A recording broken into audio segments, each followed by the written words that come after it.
let's take this across to the guests who are joining us now. We have Sanju Verma, spokesperson of the BJP. Sameer Chaugankar, senior journalist, will be joining us in just a while. Qamar Zaman Chaudhary, political analyst. Anurag Bhadoria, spokesperson of the Samajwadi Party. And Saban Naqvi, senior journalist. Let me actually start with you, Qamar Zaman Chaudhary. What do you make of this entire calculation? There's a tribal also, there's an OBC also, there is a woman also, there's a Rajput also, and for good measure, there is a Brahman also.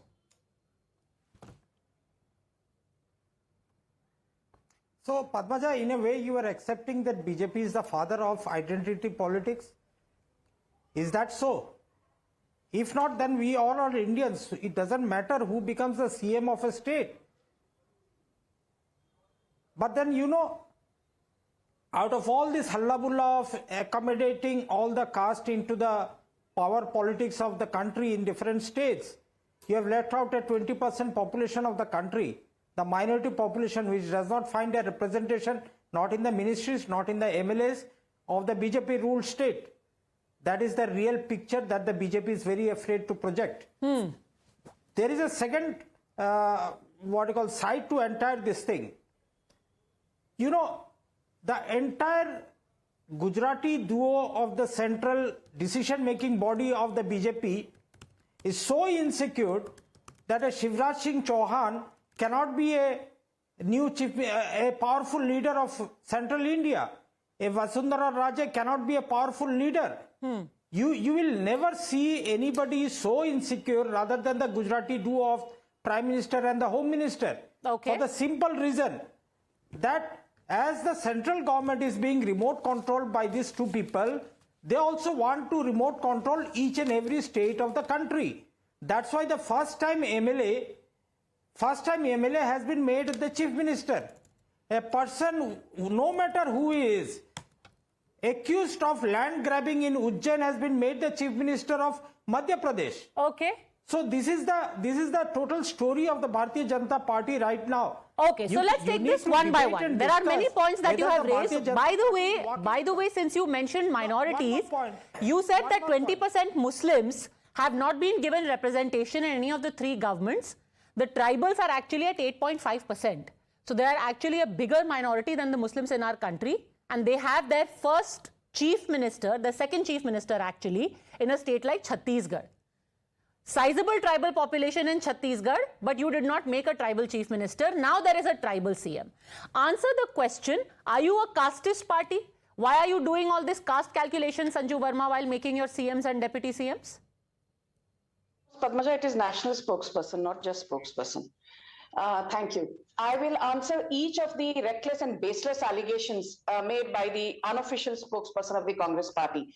Each time you say Gujarati duo, you're killing the meager chances that you have in Gujarat. Don't forget that while the BJP, despite 15 years of so-called anti-incumbency, 156 seats in the Gujarat Assembly elections with a 52.5% vote share. The Congress was reduced to 27% vote share and a measly 1717 seats.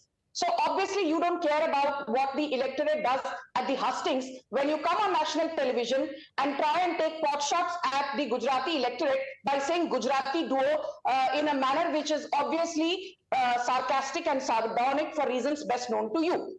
But I will just say this OBC, narrative has been peddled and it has run its course. And I think the best example of that is the fact that Congress को मुंह की खानी पड़ी और मुंह तोड़ जवाब दिया.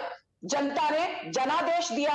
जमकर भारतीय जनता पार्टी को वोट मिले in all the three states, Chhattisgarh, Madhya Pradesh, Rajasthan. And this OBC के लिए बीजेपी ने कुछ नहीं किया, आदिवासियों के लिए कुछ नहीं किया तो why did you lose Rajasthan? Why could you not get power in Madhya Pradesh despite BJP's so-called anti-incumbency of 18 long years? Why could you not retain power in Chhattisgarh when you said Bhupesh Baghel ने तो बहुत बढ़िया काम किया है आदिवासियों के लिए? I will tell you now hard facts in 30 seconds. 35% of Narendra Modi's cabinet comes from the OBC community, point number one. Point number two, 37% of our MLAs come from the OBC community. Point number three, 40% of our MLCs come from the OBC community. Point number four, in 2021, Yadav OBC Bhupender Singh Yadav was made Union Environment Minister. OBC Yadav Sudha Yadav was made a part of the BJP's parliamentary board, the highest decision-making body in 2022. Both in 2015 Bihar elections and in 2020 Bihar elections, roughly 23 to 25 seats were allocated to the Yadavs, which is an OBC community, for the Bihar assembly elections. Haryana got its OBC president, Nayab Singh Saini. We appointed him as the Haryana BJP president. And last but not the least, when we say Sabka Saath, Sabka Vikas, Sabka Vishwas, Sabka Prayas, we walk the talk. And I think the best example of that is that today, for the first time, you have a tribal chief minister, because don't forget, it's not Ajit Jogi, because Ajit Jogi's tribal certificate was cancelled by the Congress. So, Vishnu Deo Sai is the first tribal chief minister of any state. Okay. Draupadi Murmu is the first tribal president. So hold on a second. So you are saying that all of these caste calculations is not at play at all? These are just deserving people.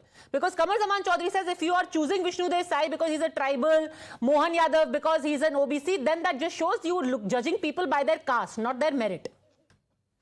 Padmaja, I'm not going to take the easy way out. Caste calculus, social engineering, these are very important, factors that come into the overall dynamic when you decide on who will lead the state.